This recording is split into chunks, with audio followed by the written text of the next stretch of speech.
5 amigos de Alameda de Osuna que empezaron pintando graffiti. Su arte acabó transformando ciudades enteras, desde una relación humana trasladada hacia lo colectivo. Hoy, en Faro de Ítaca, Boa Mistura.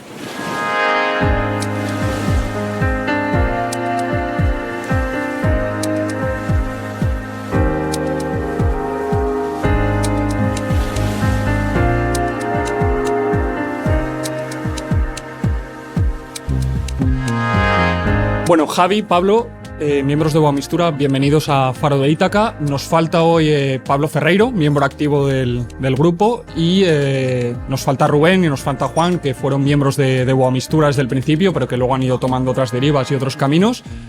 Pero que bueno, que también vamos a hablar de su trabajo. Bienvenidísimos los dos, muchísimas gracias por estar. Nada, un placer acompañarte. Muchísimas gracias por venir. Creo que era una de las entrevistas que más ilusión me hacía y desde luego una de las que más me he tenido que preparar, y creo que es una historia especialmente importante de contar, la vuestra, porque a mí saberla me cambió toda la perspectiva de lo que era vuestro trabajo. Es verdad que nosotros habíamos trabajado durante mucho tiempo juntos en la galería, erais artistas de la galería, habíamos hecho alguna cosa, pero yo creo que fue a partir del documental que estrenasteis hace un par de años o 3, el de Crossroads, donde contabais como vuestra historia exacta desde el principio, y a mí me cambió la perspectiva. Y creo que a ti no te lo llegué a decir, Pablo, pero sí se lo dije a Javi cuando acabó el documental, que fui y directo y le dije, me siento muy, muy orgulloso de trabajar con unos artistas como vosotros. Entonces, me hacía muchísima ilusión poder traeros aquí hoy a Faro de Ítaca y robar estos minutos para explicar un poco el contexto de por qué se hace esa entrevista, y contar vuestra historia desde el minuto exacto en el que se produce una cosa que a mí me parece muy paradigmática. Entonces, si os parece, empezamos. Bueno, tú quieras, claro. Sois un grupo de Alameda de Osuna. ¿Cómo os conocisteis?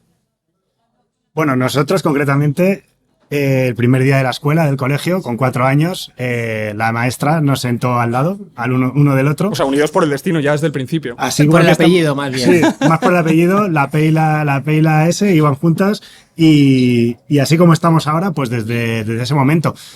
Es verdad que también luego hubo un interés común, que yo ya no sé si es un interés común que los dos traíamos de serie o que se acrecentó con ese contacto, pero bueno, pues ya el dibujo fue como lo que nos unió, ¿no? Y desde bien chiquititos, pues el fin de semana, el viernes, o mis padres me llevan a su casa, sus padres a la mía, y ahí estamos dibujando, pues haciendo nuestros cómics, soñando con tener una publicación de algunas cosas que seguramente si hubiéramos llevado a cabo hoy no estaríamos aquí sentados contigo. No, 100%. Bueno, oye, no, tampoco es excluyente. No se sabe, pero bueno, y eso pues fue derivando a otros lugares que acabó siendo el graffiti, que ya fue lo que nos conectó con Pablo y con Juan. Claro, en ese momento. Hablando de ese graffiti, ¿empezasteis a grafitear con qué edad? ¿Con 15 años aproximadamente? ¿Qué 14 años. significaba? Antes, sí.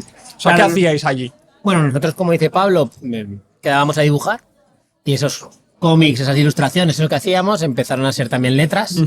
De hecho, adquirimos una firma común para empezar a pintar graffiti. Y eso es lo que nos conecta primero con Juan y con Pablo, que eran de nuestra misma quinta, y posteriormente con Rubén, ¿no? Claro. Rubén era nuestro ídolo, era el mejor grafitero de nuestro barrio, ¿no?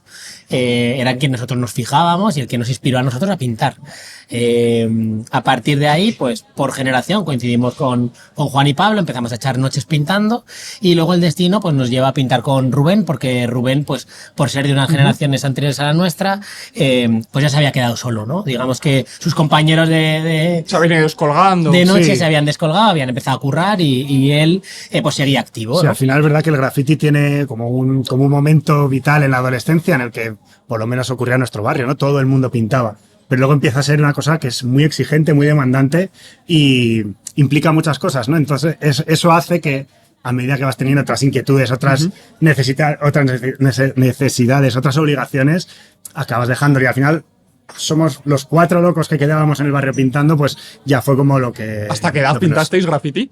Hombre, Bueno, podemos decir que seguimos de vez en cuando. Que la pregunta no es en pasado. Sí.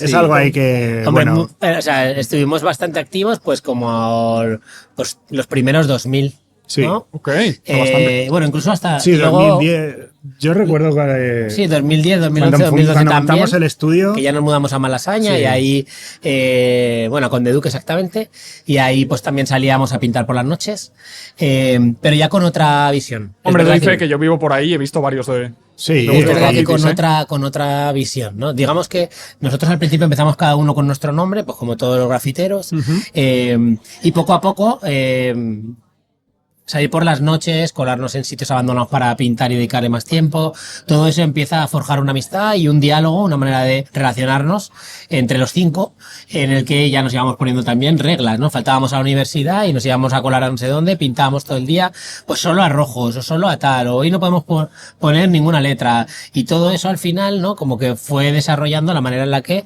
nos hemos ido relacionando entre nosotros, pues todo este tiempo, ¿no? En 2001 nos pusimos el nombre de Boa Mistura. Claro, os iba a preguntar de dónde viene exactamente Boa Mistura. O sea, ¿en qué momento decidís este va a ser nuestro nombre? Porque es muy paradigmático. Y dices Boa Mistura y bueno, no todo el mundo, pero muchísima gente sabe quiénes son Boa Mistura. ¿De dónde surge? O sea, realmente el nombre nos lo ponemos porque por aquel 2001, fue 2001, ¿no era 2000? Sí, 2000, Sí, 2001. 2001, se hizo en Calviá, en Mallorca, lo que se consideró como el primer festival, el primer concurso de graffiti a nivel nacional. Juan, él es de Mallorca, tiene raíces en Mallorca, entonces hemos estado siempre muy conectados con la isla y quisimos participar, teniendo casa allí donde poder ir. Claro, fácil. Era fácil y en esa inscripción tenías que ponerte un nombre. Nosotros pintábamos juntos ya, pero nunca nos habíamos preocupado de bautizar ese hobby y esa amistad, que en verdad lo que era una manera de relacionarnos, ¿no? Entonces, pues ahí en la plaza de nuestro barrio, en la plaza de la Calabaza, en el banco que ha sido nuestra oficina durante muchísimos años, pues fuimos cada uno con una lista de nombres y de entre todos esos nombres... el único salvable. realmente el único, o sea, fue una cuestión de descartes. ¿A quién se le ocurrió? ¿Os acordáis? ¿O quién lo trajo en su lista? Lo trajo Rubén. Lo trajo Rubén, que ahí Rubén, se notaron los 7 años más de madurez. Creo que en ese momento jugaron muy a nuestro favor. Y pues sí, tenía Boa Mistura, es buena mezcla en portugués, y realmente es un homenaje a cosas que pasaban en aquel momento en Brasil, concretamente en la ciudad de Sao Paulo. En esos finales de los 90, principios de los 2000, casi todas las crews, que así se les llama, de graffiti, Sí. en España tenían nombre en inglés o siglas, ¿no? Bueno, como pasa hoy en día, que no, que parece Sí, suele que pasar. uno se quiere internacionalizar y se pone el nombre en Sí. inglés. Bueno, en aquel caso también respondía a que el graffiti que nosotros conocemos como graffiti, ¿no? O que interpretamos así es el graffiti hip hop, vamos a decir, que venía de Estados Unidos. De Filadelfia primero, de Nueva York después, ¿no? Entonces, la tónica era siglas o anglicismos. Y nosotros, pues por un fanzine fotocopiado que nos había llegado a nuestras manos, nosotros en nuestro barrio estaba vinculado al aeropuerto, entonces pues es habitual que hermanos de amigos pues trabajen vinculados a la aviación, ¿no? Pues desde pilotos a azafatos o a cargar maletas, ¿no? Y entonces un azafato pues trajo un fanzine de lo que se hacía en Brasil. Y eso pues nos inspira a nosotros, ¿no? Para decir, hostia, nosotros estamos más relacionados o nos sentimos más cerca de esto, más esta manera de conexión. hacer, que la del graffiti hip hop, ¿no? Y entonces, por eso también, con la intención de distanciarnos o de, bueno, pues tener nuestra propia voz, pues buscamos un nombre en homenaje a ello en portugués. Claro. Y cuando lo escribís por primera vez en ese concurso, ya lo veis plasmado, ¿qué pensáis? ¿Qué sentís? ¿De repente os sentís como una buena mezcla? ¿Sois 5 partes que todavía se están conjuntando? Sí, Sí, a ver, ahí- no éramos tan buena no. mezcla en Ahí aquel no momento. había, lo único que había de buena mezcla era el nombre y la amistad, que es verdad que había una amistad ya muy fuerte, ¿no? Éramos un grupo de colegas que nos lo pasábamos muy bien, pintando principalmente, pero luego pues conviviendo en ese viaje a Mallorca fue también como una primera convivencia, pero realmente no éramos buena mezcla porque, o sea, hemos detectado que no lo éramos cuando con el tiempo sí que hemos considerado pues que esa mistura, esa mezcla estaba más fraguada, ¿no? En ese momento todavía cada uno firmábamos con nuestro nombre, había partes muy reconocibles en los murales de lo que había hecho cada uno. Todavía no existía esa mezcla real. De hecho, estábamos recién entrados en la universidad, o sea, era nuestro primer año, y en ningún momento pensábamos que podía haber ningún tipo de premonición, ¿no? Ni en el nombre, ni, Sí, de ni en futuro, la vaya, forma ¿verdad? de vivir, porque no existía prácticamente nadie que conociéramos que pudiera vivir de todo esto. Claro. Y como dice Puro, pues éramos chavales de 18 años que, bueno, pues nos mezclábamos bien por ser colegas, pero poco más. Luego, con el tiempo, es verdad que vamos adquiriendo cada uno pues unas capacidades a través de lo que estudiamos, que vamos volcando y también nuestro trabajo pues se va fusionando cada vez más hasta tener una única factura, ¿no? Un único lenguaje, algo hecho por una única persona, a pesar de que participáramos muchas en ello y empezamos todos a identificarnos más con con ese nombre común, ¿no? Sí, Como los Angostura, demás. Sí, con el que paraguas. de con Angostura. el nuestro particular, ¿no? Entonces hay un acto ahí como inconsciente de dejar nuestro ego particular en pos de un ego colectivo que sí marca bastante luego nuestra manera de hacer. Bueno, yo creo que desde luego lo habéis conseguido porque en la galería, cuando hablamos de vosotros, yo no hablo de Javi o de Pablo o de Juan o del otro Pablo. Siempre nos referimos a vosotros como los boas. Sois como un Sí. colectivo, ¿no? Yo hago mucho eso en mi familia, tiendo a unificar. Si mi hermano está casado con una chica ahora mismo que se llama Leticia, le llamamos los Letis, ¿no? Tendemos a unificar. Y eso yo creo que es cuando ves una buena mezcla de algo, unificas el nombre de manera inconsciente. Total. Sí. Está guay, está guay. Hay un punto de inflexión para vosotros, que es el 2009, con el tema del graffiti en Berlín. Sí. ¿Cómo sentisteis vosotros esa experiencia? Porque yo creo que, justo de lo que estabais hablando, no éramos una buena mezcla, no sabíamos lo que iba a pasar y quizás en vuestro caso es como muy estudiable desde fuera, no desde dentro. Cuando te está pasando nunca lo sabes, ¿no? Pero cuando estás desde fuera y haces todo un recorrido de vuestra trayectoria, de repente ves que ahí es un paso muy cardinal en lo que luego se transforma Boa Mistura. Pues es que nosotros, justo en 2009, 2008, 2009, estamos todos terminando la universidad. Entonces, Juan estaba terminando en Berlín y nos dice, oye, venid aquí, que esto vais a flipar. Lo que se pinta aquí, lo que estoy pintando, lo que podemos pintar, ¿no? Y entonces nos vamos a visitarle. Lo que era una visita de 2 semanas, 10 días, pues se convierte en un mes, ¿no? Todos le ocupan su casa y pintando pues casi todos los días. En ese estar allí, pues Juan había conseguido permiso para pintar una medianera, un edificio alto. Bueno, por el 20 aniversario y la caída del muro, ¿no? Eso Coincidente. sí fue coincidente. O sea, eso no fue. Sí, fue la excusa, pero... Sí, no fue Era la causa. coincidente, sí, ok, ok.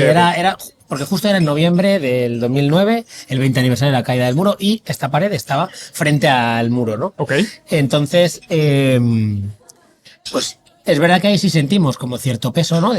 Pues precisamente de este hecho histórico, Sí, trasladar algo... como para Sí. vinculárselo al mural. Y es la primera vez que nosotros hacemos una pieza que tiene sentido en un contexto urbano, social, histórico, concreto, ¿no? Una pieza que no la puedes trasladar a otra parte del mundo porque perdería todo su sentido, ¿no? Ahí digamos que llegamos a darnos cuenta de algo tan sencillo como que las paredes están ancladas al suelo y no las puedes mover, y lo suyo es que el trabajo que realices sobre ellas tenga algo que relacionarse con ese lugar, ¿no? Por supuesto, claro. Y para nosotros eso fue paradigmático. Sí, fue también en ese punto de abismo, ¿no? De haber terminado las carreras. Fue un poco un colchón entre el terminar pues todo el ciclo universitario y la realidad laboral que podía haber al otro lado, ¿no? Entonces, este mes de convivencia, de pintar a diario, como de no preocuparse de otra cosa más que de estar los 5 colegas pintando, conviviendo, también nos puso sobre la mesa un boceto de una manera de vivir, ¿no? Y ahí pues fue cuando, pues, en las conversaciones que tienes en ese momento, ¿no? Hostia, ¿qué viene después? Pues ahí empezamos a levantar la mano. Yo esto lo voy viendo, claro. No era tanto irlo viendo, porque efectivamente no había alguien que conociéramos, no conocíamos nadie que hubiera abierto sendero, Claro. pero sí que veíamos que nos llenaba profundamente lo que estábamos haciendo. Entonces dijimos, yo yo intentaría ver qué hay con todo esto que llevamos tantos años haciendo, ¿no? Yo también, y ahí Bueno, fue de cuando hecho, Juan decidimos... se vuelve de Berlín Sí. precisamente por esto. Esto es noviembre de 2009, enero de 2010. Nosotros alquilamos ya un espacio en Conde Duque y nos citamos diario ahí. Sí. A partir de entonces, todos los días, Sí, pues en vez de acudir a nuestra universidad o a donde fuera, pues todos los íbamos días a ese espacio, íbamos a la calle San Hermenegildo, en Conde Duque, a nuestra antigua jamonería reconvertida en guarida, y íbamos pues haciendo cosas realmente. Tampoco teníamos una hoja de ruta, ¿no? Pero sí que, pues sí, teníamos el tiempo y un poco con la inercia de Berlín, pues el hacer cosas, ¿no? Y Total. ir haciendo. Bueno, hay que aprovechar como esas olas en las que realmente se coge un entusiasmo. Yo creo que si no se bombea bien esa ola y no se aprovecha, se queda en nada, ¿no? Sí. Entonces, Sí, podría haber sido un hobby que el día en el que acabamos las carreras y empezamos a mandar currículums se acaba. Podría haber sido, claro, perfectamente. un Pablo consultor podría haber existido. No lo Imagínate. creo, eso no creo que hubiera existido jamás. Tremenda consultoría. Sí, sí, Tremenda. sí. Y adelantándonos un poco en el tiempo. A mí me gusta mucho hacer las entrevistas lineales, pero adelantándonos un poco en el tiempo y en el momento exacto en el que estabais, ¿en qué momento de repente visteis de manera clara que eso sí se podía convertir en un medio de vida? A ver, luego todos son carambolas, ¿no? Y una cosa que te lleva a otra y a otra y uno... Pues, Claro, de eso va esto, y precisamente. uno no sabe muy bien a dónde va, ¿no? Pero percibe que tiene que coger esa ruta. En este caso, nosotros después de Berlín recibimos una llamada totalmente inesperada para irnos de una residencia artística a Sudáfrica. Ricky Lee Gordon, que es un artista urbano estupendo, vamos, una persona fantástica, estaba montando una residencia y una galería en Sudáfrica, en Cape Town.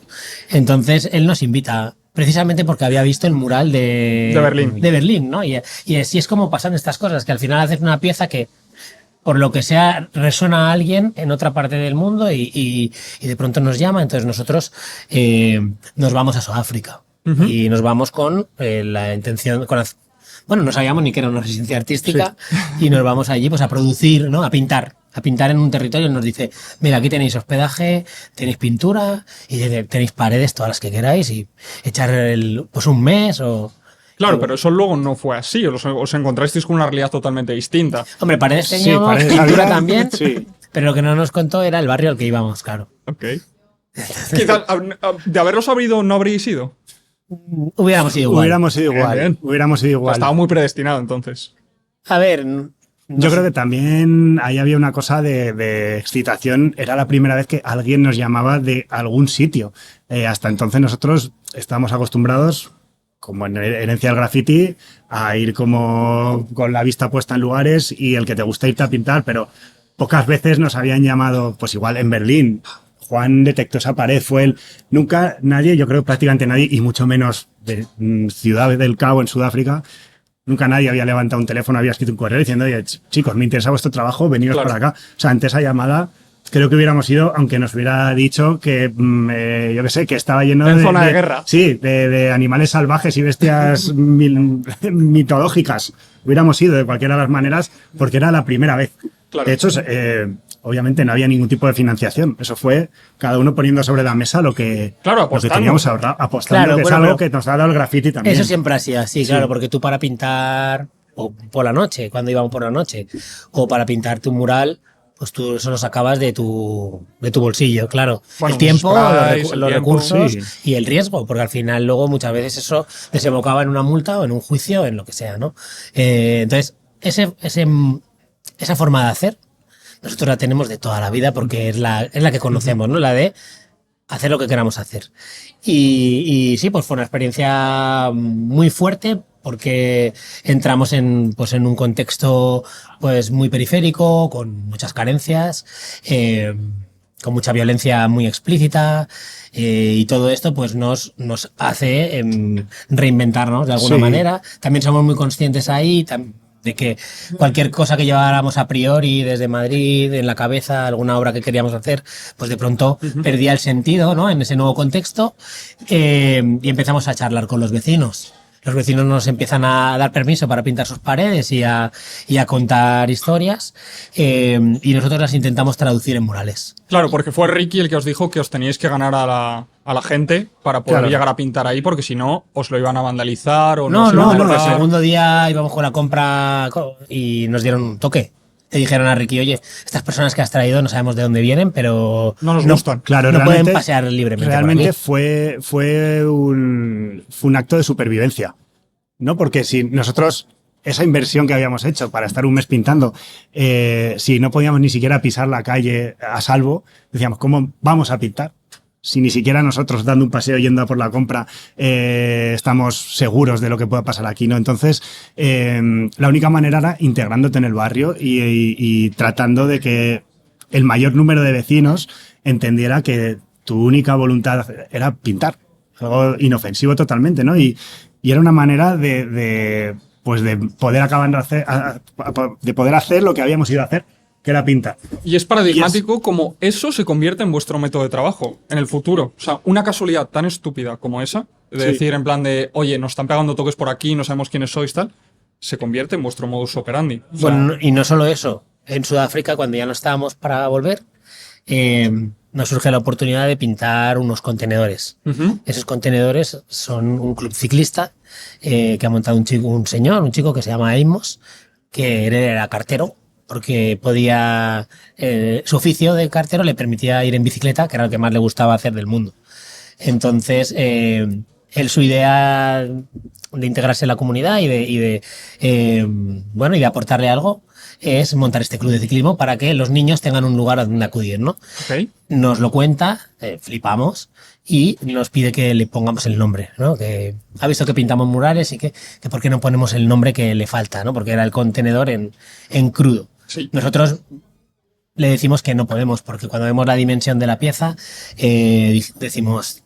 En 3 días nosotros cogemos un vuelo de regreso a casa. Claro, era tamaño edificio, los contenedores. Yo los he visto en el documental, eran enormes. Sí, eso lo levantas. Sí, ahora ya no nos parecen grandes. En aquel momento podía ser de lo más grande que hubiéramos pintado, claro. Okay. Y entonces le decimos a Amos que lamentablemente no tenemos tiempo material para hacerlo. Y él nos dice, no os preocupéis, que toda la gente que viene al club de ciclismo, 300 personas, os van a ayudar, sí.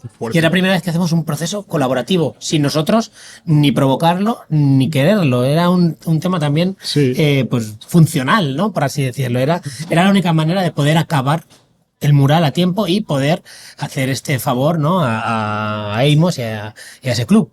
Pero claro, vivimos una energía y un proceso que totalmente nuevo para nosotros, que es el que nos marcó realmente, ¿no? Entonces volvemos de Sudáfrica con la intención de trabajar en periferia. Sí.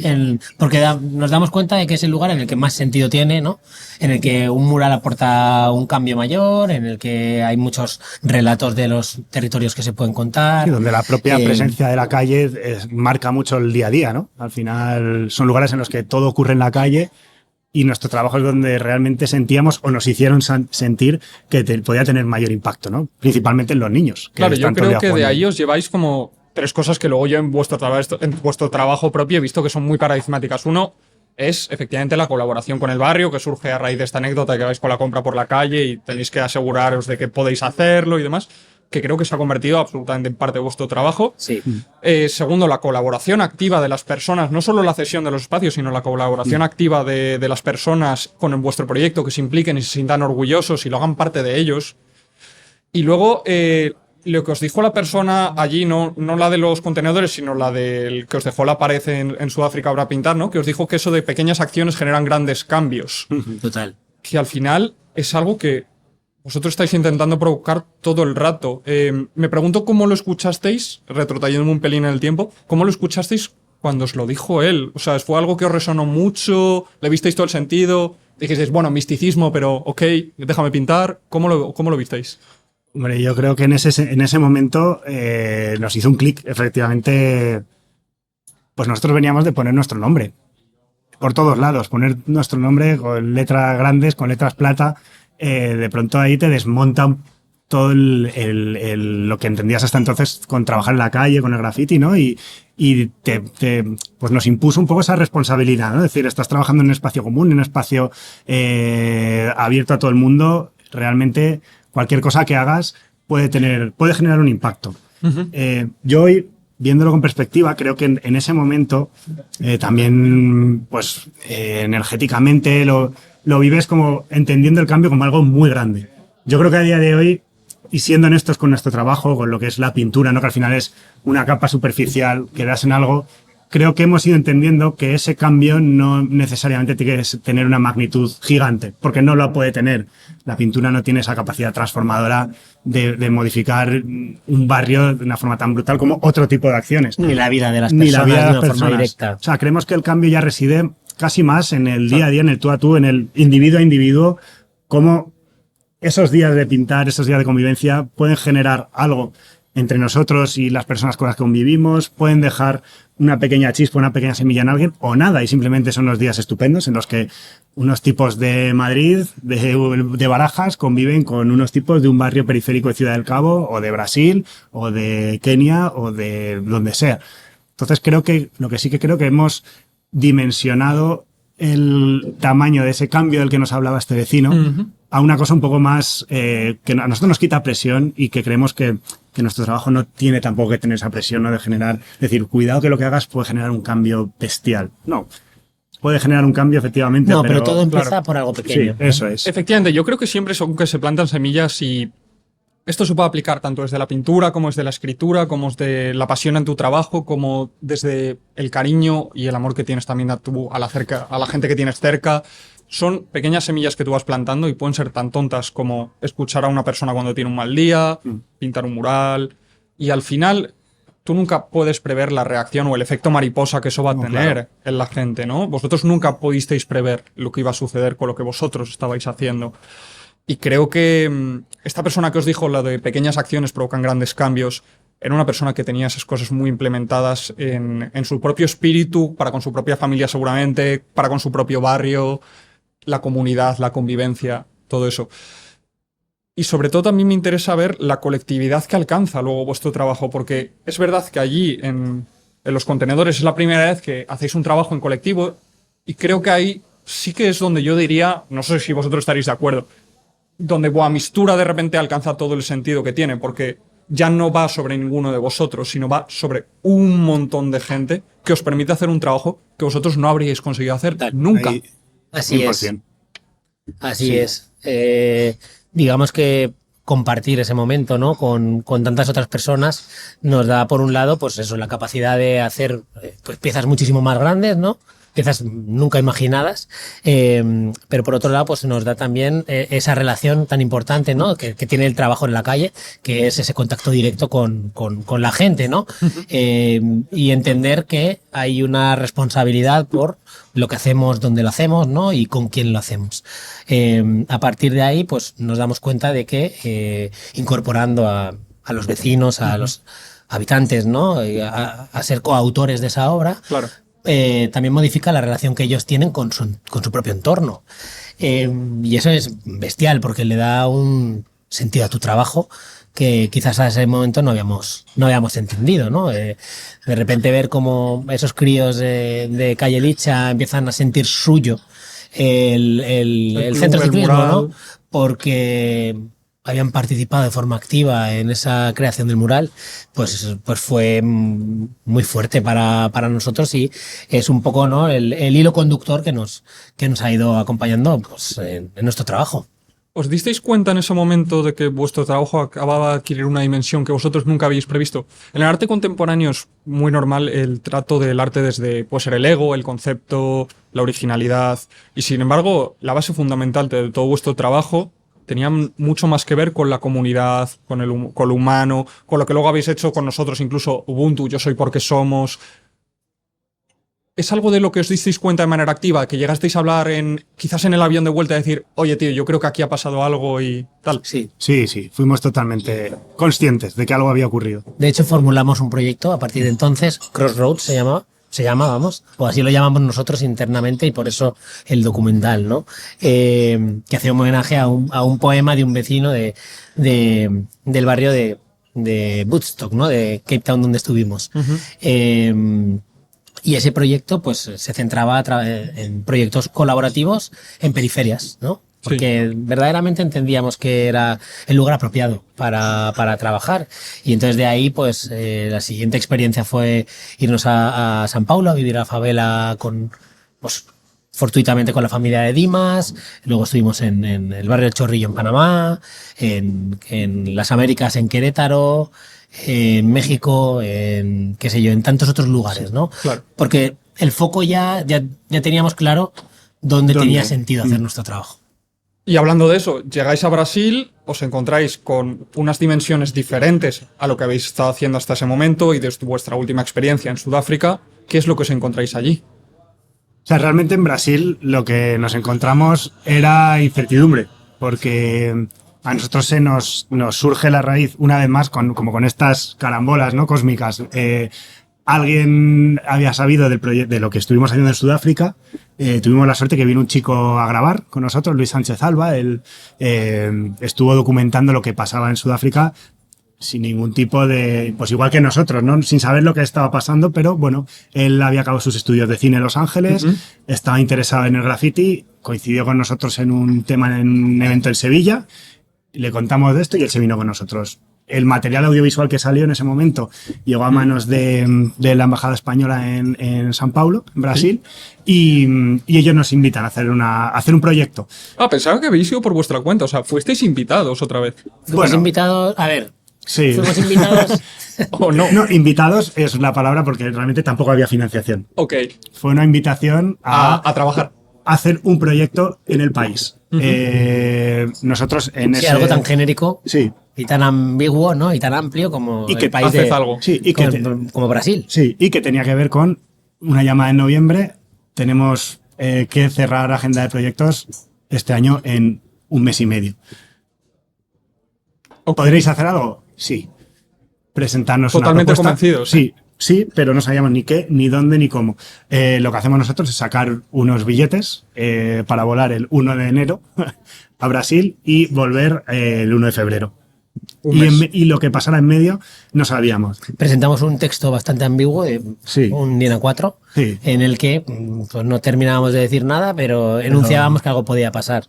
Y pues los billetes más baratos que encontramos, pues para poderlo hacer, pues 1 el de enero. 1 de enero desde Barcelona. Que nadie quería volar el 1 de enero a ningún sitio. Pasamos la noche del 1 de enero en un autobús y ya, o sea, del 31 al 1, la noche vieja, la pasamos en un autobús a Barcelona, nocturno, y de Barcelona volamos a Directos. a San Paulo, sin nada. Sí, allí teníamos 4 noches de un hostel, de una habitación compartida en un hostel en Vila Magdalena y una serie de encuentros que habíamos conseguido agendar con personas de allí, ¿no? Pues lo típico que antes de salir de aquí empiezas a hablar, oye, pues que me voy a Brasil, ¿qué tal? Y de repente, oye, pues el primo de mi Sí. hermano es un artista de no sé qué, ¿no? Conozco a no sé cuántos, que mi vecino trabajaba y de repente, pues, eso es, encontramos cuatro reuniones, vamos a decir, ¿no? Allí, pues para que nos cuenten un poco... ¿Qué plan hay? Sí, Bueno, sí, intentar tirar de esos hilos, ¿no? Y ver si de verdad podíamos hacer algo. Una de estas reuniones, Jaime Prades, él es un artista que él es español, es nacido en Málaga, pero bueno, es uno de los pioneros del arte urbano en San Paulo, una mente maravillosa y totalmente loca. Y él organizó un encuentro en su taller, en su estudio, pues bueno, para que nosotros habláramos con gente de su círculo. Allí estaba Dimas, que este chico, él era es de hecho un habitante de Vila Brasilandia, un vecino Sí. de Vila Brasilandia, que es esta favela al noreste de la ciudad, y él llevaba tiempo tratando de hacer dinamizaciones en la favela a través de la cultura. Entonces, cuando nosotros le contamos allí, ¿no? Que veníamos a hacer un proyecto en Sudáfrica, nos interesaba el contexto periférico, participativo. Él al final de este encuentro se nos acercó y dijo, creo que lo que habéis dicho puede tener mucho sentido en el lugar en el que vivo. Claro, es trasladable. Claro, dijimos, fenomenal. ¿Cuándo podemos ir? Dice, ahora mismo yo tengo 2 amigos fuera esperando que me han bajado hasta aquí. La favela está a 1 hora y pico desde aquí, pero podemos ir con ellos. Entonces, una vez más, de manera totalmente inconsciente, nos montamos en ese coche con unos desconocidos. Hacia el destino, ¿eh? Veíamos cómo se iban alejando los edificios de San Paulo que conocíamos de esos 4 días, cómo se iban alejando, se iban haciendo más pequeños, se iban convirtiendo en colinas. Íbamos diciendo, ¿qué hacemos? O sea, ¿qué coño estamos haciendo? Claro, os podía pasar cualquier cosa. Obviamente. Pero, bueno, es verdad que en Dimas vimos algo que nos hizo confiar plenamente. En esos amigos, luego sí, pero en ese momento, cuando estamos en el coche ya metidos, yo me acuerdo mirarnos y casi darnos la mano y decir, la hemos liado. la hemos liado. Una boleada, No, pero sí. es verdad Casi que como un meme, ¿eh? también, Sí, un sí, poco, también un 100%. poco heredado del graffiti, ¿no? Sí. Estas inconsciencias, porque eh, siempre ha sido algo muy solidario. Hemos viajado Sí. por España pintando por las noches y hemos acabado en casas de gente que pintaba también. Había un sentimiento ahí como de comunidad en el que muchas veces hemos acabado durmiendo en Sí, sitios inesperados. Sí, nos hemos estado un mes con un Eh, coche, con el maletero lleno de pintura por España, durmiendo en casas, en garajes, Claro, en Sí, cualquier en suelo, locales, donde fuese. Entonces, digamos que estábamos un poco habituados a esa confianza, ¿no? Que nos había dado el graffiti previamente. Pero bueno, pues esto eran, entre comillas, Contexto. palabras mayores porque era un contexto nuevo, lejos de casa y tal.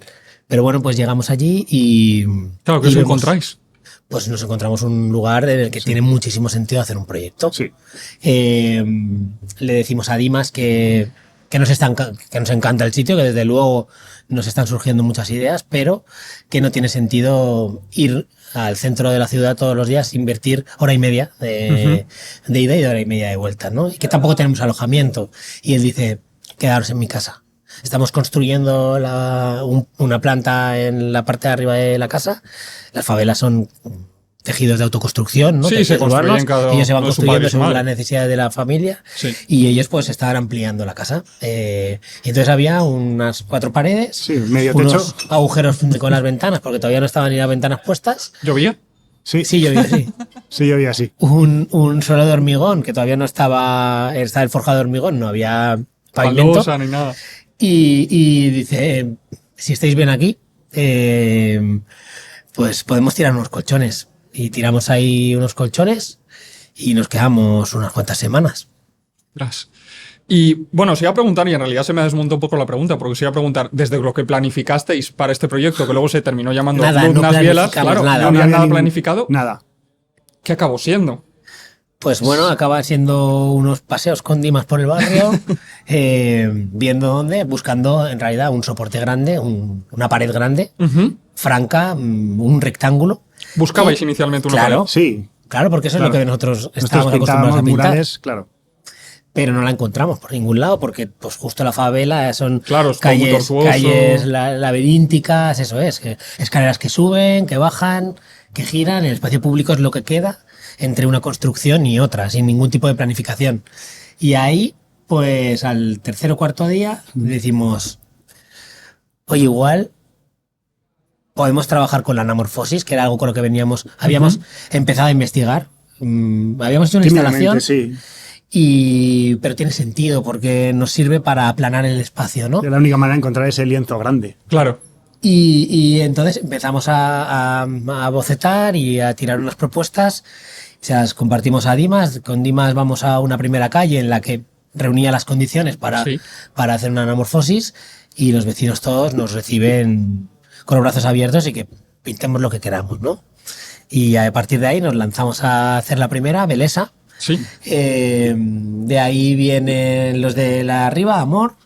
Luego, Y luego firmeza. luego luego Firmeza, Dulzura. luego Dulzura y acabamos con Orgullo. Con orgullo, sí, fue de hecho como que fue una cosa que empezó muy localizada en una parte concreta de la favela, pero se fue corriendo la voz y ya subían niños y niñas a pintar de otras partes de la favela, ¿no? y Increíble. vecinos de otros Y lugares vecinos de para otros lugares. Entonces, ofrecernos su... claro, en ese subir, ellos bajaban manchas de pintura y al día siguiente volvían con las madres, con los padres, con los hermanos. Qué fuerte. ¿Qué está pasando? Ya lo veían y decían, en nuestra calle también se puede. Venga, cuando acabábamos con una, bajábamos con los bártulos, íbamos a otra y fuimos desbloqueando, que esto es algo que luego nos dijo Dimas, ¿no? Fuimos como desbloqueando zonas de la favela que ni él mismo había pisado nunca, ¿no? Por estas barreras invisibles que se generan Claro. en las periferias, ¿no? Y de pronto, pues, como que fuimos abriendo puertas, ¿no? Y derribando esto a través de la pintura, en ese sentido. Era un proyecto muy sencillo porque realmente es un único color. Sí. Que lo que hace es que pues se aplana el espacio por un lado, pero por otro lado democratiza también, ¿no? O unifica un poco, porque incluso en la favela, en las periferias también hay diferencias, ¿no? Económicas. Y entonces el vecino que tenía dinero había podido pues techar bien, Sí, construir con o otros repellar, materiales. una capa de yeso a la pared, y el que no la tenía, pues la había dejado en ladrillo visto, ¿no? Crudo. Entonces, bueno, pues digamos que democratizábamos con ese color Claro, único. lo unificasteis todo. Y luego una palabra que eran palabras que nos resonaban de la experiencia que estábamos viviendo allí, ¿no? Firmeza o beleza es como ellos se saludan. Y entonces pues empezábamos a volcarlas cada una en una de las calles. Y bueno, pues un proyecto muy sencillo, pero que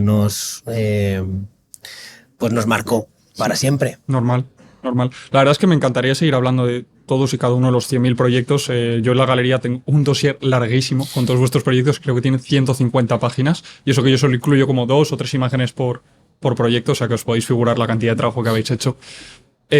Pero por centrarnos un poco también, me gustaría hablar un poco de la ética de vuestro trabajo. Vosotros decís que no hacéis un proyecto si no va a mejorar el soporte en el que lo hacéis, o el barrio. ¿Os ha pasado alguna vez de que lleguéis a un proyecto, lo tengáis medio visto y digáis, oye, mira, no lo voy a hacer? O incluso descartarlo desde el principio. Ya no un proyecto tan comercial, sino que me imagino que sí queréis que no mucho, sino un proyecto también más personal y más humano en el que no lo veáis del todo. A ver, lo primero, matizar, mejorar, ¿no? Por provocar, por alterar, por transformar, por dialogar, ¿vale? Que eso para nosotros es la esencia de trabajar en el espacio público, generar un diálogo activo con la ciudadanía, ¿no? Y para nosotros además es lo que tiene más potencia de todo, con respecto, por ejemplo, a la galería, ¿no? O al contenedor de arte más Sí. tradicional, que segmenta de alguna manera el público, ¿no? Bien sea pues por su nivel sociocultural, Sí. o bien sea por su nivel económico, ¿no? Digamos que la calle en ese sentido es el lugar de encuentro de todos, ¿no? Entonces, bueno, matizar lo de mejorar, porque es muy subjetivo, claro. ¿no? Es que mejoremos o que no lo hagamos. Y luego, sí, la verdad es que intentamos que nuestros proyectos tengan sentido en ese sitio. Eso no quiere decir tampoco que no nos confundamos, que lo hemos hecho, que no hayamos hecho proyectos que pensábamos que eran de una manera y que luego han salido de otra, pero es verdad que siempre hemos escuchado, entre comillas, un poco un pálpito, ¿no? Y Sí. que es lo que nos ha llevado a hacerlo. Claro, pero siempre al final es verdad que es desde nuestro propio prisma. Eso nos puede llevar a un error, a cualquier cosa, ¿no? Claro, pero son los riesgos de intervenir. Son los riesgos, eso es. Lo colectivo desde lo individual. Totalmente. Eso es. Eso el lo hemos riesgo, ¿no? aprendido con el tiempo. Y eso lo hemos De aprendido, ¿no? acuerdo. Y hay como que intentar, o sea, y en ese sentido hemos intentado también hacer un trabajo, efectivamente, de rebajar, pues igual que te contaba lo del cambio, ¿no? De entender que todo pasa bajo un prisma nuestro, que no es magnánimo, que no sienta cátedra, que es nuestro prisma como artistas. Sí que intentando, pues, impactar de la mejor manera que sepamos. No es necesariamente la buena, ni la única, ni la mejor. Es la nuestra. Es la nuestra propia manera. Y en cualquier caso, estamos todo el día descartando. Proyectos, Porque no le vemos propuestas. el sentido. Claro. Sí, no le vemos el sentido. Entonces, es lo habitual, vamos. Descartamos muchísimo más que hacemos. De los ¿no? que hacéis, evidentemente, porque tenéis un tiempo. Y además, yo creo que, sobre todo después de un proyecto como el de Luz nas Bielas, yo creo que decidisteis que teníais que proyectar un camino que además fue creciendo. ¿Cómo lo fuisteis también experimentando? O sea, como una respuesta breve, ¿qué proyectos empezasteis a abordar después de eso? ¿Con qué sentido? ¿De qué manera los ibais eligiendo? Porque es justo de lo que estamos hablando, de los que decís que sí y de los que decís que no. Pues luego pues fuimos a Panamá, a la Bienal. Nos invitan a la Bienal de Arte de Panamá y un poco con la misma condición, que es el método que nosotros estábamos empezando a definir, ¿no? Que es, necesitaremos llegar al sitio, no sabemos lo que vamos a hacer, Claro. necesitaremos llegar al sitio, necesitamos un mes de estar allí, y en ese mes van a pasar cosas, porque siempre las han pasado, porque nosotros reaccionamos pintando, ¿no? Entonces, bueno, pues la directora de la Bienal, Luz, nos dice que escojamos en una serie de áreas de la ciudad. Sí. Empezamos a estudiar un poco el urbanismo, ¿no? Y el crecimiento que ha tenido la ciudad de Panamá, y encontramos un lugar muy interesante que es el barrio del Chorrillo. El barrio del Chorrillo era un sitio de pescadores que fue derruido por completo, ¿no? por los americanos cuando buscaban a Noriega, allá por el 92, y bueno, pues en compensación por haber destrozado la casa de tantas y tantas personas, Sí. construyen unas edificaciones de hormigón que en nada en nada responden a la manera de vivir que tenían esos pescadores, ¿no? Sí. Además, pues ocupan el territorio como hacen los estadounidenses, que ya lo tenemos bastante controlado, ¿no? Y es un sitio pues muy desestabilizado, ¿no? Con mucha presencia de armamento, de Sí. drogas, pero vemos ahí algo interesante, entonces empezamos a trabajar con ese sitio. Nos vamos a vivir ahí. Ujú. En ese caso encontramos una suerte de orfanato, residencia de mayores, y bueno, pues encontramos que hay unas literas para nosotros Sí. y empezamos a relacionarnos con el territorio y a partir de ahí encontramos un sitio en el que tiene sentido trabajar, en el que los vecinos nos aceptan también, ¿no? Y fue un proyecto que dice Somos Luz y que pues exhibió en aquella Bienal. Me acuerdo, y luego, me acuerdo pues, de esas fotografías. estuvimos en la Bienal de La Habana, bueno, pues ya se nos va invitando un poco y nosotros pues vamos proponiendo esta manera de trabajar.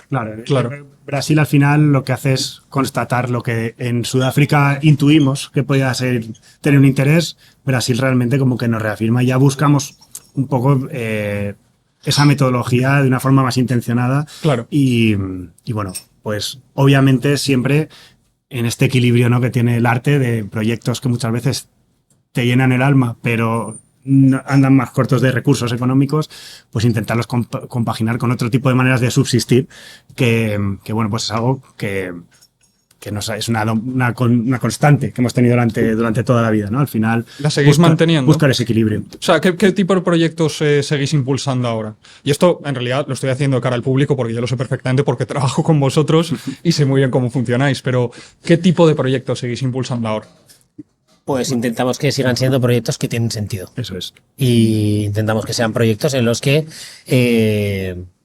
pues seamos libres, tengamos esa tabula rasa para proponer lo que consideramos apropiado para ese contexto. Y bueno, pues esa cuerda funambulista, ¿no?, en la que nos movemos, que pues gracias a vender piezas a través de la galería, Comisiones. pues sí, algunas comisiones particulares o muy concretas y nuestros propios proyectos, pues podemos ser sostenibles, ¿no? Y a día de hoy pues seguir viviendo de lo que más nos gusta, que básicamente pasar rato juntos. Bueno, que eso es maravilloso, ¿no? Yo creo que no debe haber un mejor trabajo que pasar tiempo con tus amigos haciendo algo que os gusta. Me encantaría seguir la charla para siempre y hablar de todos y cada uno de vuestros proyectos, porque en realidad yo creo que todos y cada uno merecen su espacio y merecen su sentido. Pero por ajustarnos un pelín al tiempo, el podcast se llama Faro de Ítaca. Si vosotros tuvieseis que elegir una Ítaca, un destino al que os quisierais dirigir, ¿hacia dónde dirigiríais el proyecto de Boa Mistura? ¿Dónde lo veis? Más allá de dónde está ahora, si pudierais soñar infinito, ¿dónde lo querríais llevar?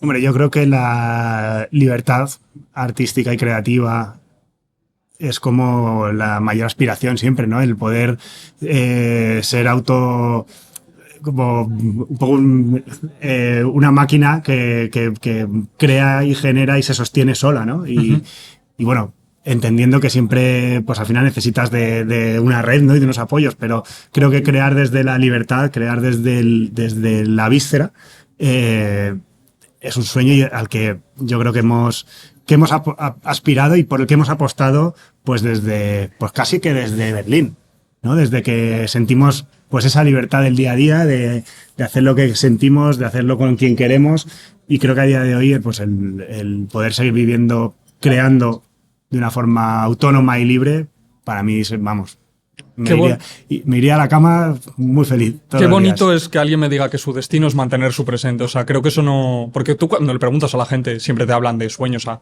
largo plazo o a medio plazo que quieren hacer. Y creo que no me había encontrado con nadie todavía que me dijese que su sueño es mantener su presente exacto y seguir impulsando lo que ellos creen y trabajando tal y como lo están haciendo.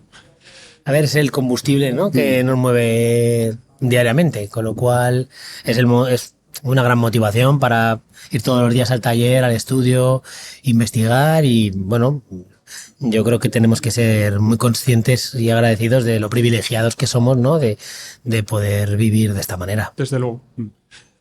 Y siguiendo la analogía del faro de Ítaca, si tuvieses que elegir un faro, alguien que os ha guiado durante todo este camino, alguien que fuese un referente absoluto, al margen de Rubén, que os sacaba años y todo esto. Pues hubiera dicho Rubén. Sí, yo también. Yo hubiera dicho Rubén. Pues entonces algún día a lo mejor tengo que llamar a Rubén y preguntarle quién es su faro para el propio Rubén. No, Rubén siempre ha sido un gran faro para nosotros desde que no lo conocíamos y mucho más después de conocerlo, claro. Y luego hemos tenido como encuentros fortuitos con personas que nos han o por lo menos a mí, reconectado y reenamorado de esta manera, ¿no? De estar. Que no sé, me acuerdo del Mono González, sí, ¿no? Un muralista chileno, sí, de la Brigada Ramón Parra, una persona súper activa, súper combativa, que utiliza el mural para trasladar, ¿no? Una serie de ideas, ¿no? Sí. De lo que él entiende que es la justicia social. Cruz Diez también. Yo es una persona el maestro Cruz Diez. El abuelo, yo creo que es una persona que tuvimos la fortuna además de conocer en persona. Él nos invitó a su taller en Panamá cuando estábamos precisamente haciendo la pieza de Somos Luz. Él estaba instalando una cromovela muy cerquita de donde estábamos pintando. Le resultó interesante la manera que estábamos trabajando con el color y nos invitó a su estudio. Y pues hombre, nos encontramos con una persona ya yo creo que tenía 90 años. Wow. 90 años con una ética de trabajo, manejando los programas de una manera que ni nosotros mismos manejábamos. Todo lo que había generado en torno a su trabajo, ¿no? Y cómo el hombre seguía ahí pendiente de cada mínimo detalle, ¿no? Son encuentros que te marcan. Te marcan, sí. Yo me acuerdo que estaba Cruz Diez, era un viernes por la tarde. Sí, era un día que nosotros no pintábamos. Y él estaba a las 6 de la tarde, 7 de la tarde, en su taller creando. Gabo, uno de sus nietos, nos decía: el abuelo ya lleva piezas, está diseñando piezas para el 2025, ¿no? O sea, el taller no es capaz de crear a la velocidad, o sea, de fabricar la velocidad a la que él piensa, Él está dejando trabajo hecho, ¿no? Sí. Y una persona, pues, con esa pasión, con esa energía a los 90 y pocos años, pues es una burrada, claro. De repente dices, hostia, pues sí hay un faro, ¿no? Si hay un faro al que mirar, porque uno siempre en este oficio, ¿no? Se plantea, joder, con ya 60 palos voy a estar subiendo mandamios, montándolos, desmontándolos, pues una grúa. Sí. No, y veías al mono cómo subía, bajaba los andamios con 70 y tantos años, con los pinceles manchados de pintura, comía, en un momento se volvía a subir, ¿no? Y claro, pues al final, pues lo que decíamos cuando no había una hoja de ruta cuando nosotros empezamos, pues de pronto en estas personas ves como un lugar en el que te puedes proyectar y decir, joder, pues quiero ser así. Sí, se puede, ¿no? Se puede. Qué fuerte. Pues Javi, Pablo, por acabar, yo de verdad reitero que me quedaría todo el tiempo del mundo aquí hablando con vosotros. Muchísimas gracias por haber compartido vuestra historia, aunque sea tan breve, para la gente que quiera ampliar un poquito más de información, que se vea en el documental de Crossroads, que es una de las cosas más bonitas que he visto en mucho tiempo. Y nada, deciros de nuevo muchísimas gracias y que ojalá nos podamos ver pronto, ya sea en la galería o en esa comida eterna en el estudio que vamos posponiendo una y otra y otra vez. Bueno, que lo voy diciendo yo, que nunca voy, y podamos estar juntos y seguir hablando. Sabes que el estudio es tu casa. Muchísimas gracias, chicos. A ti, Álvaro. Gracias.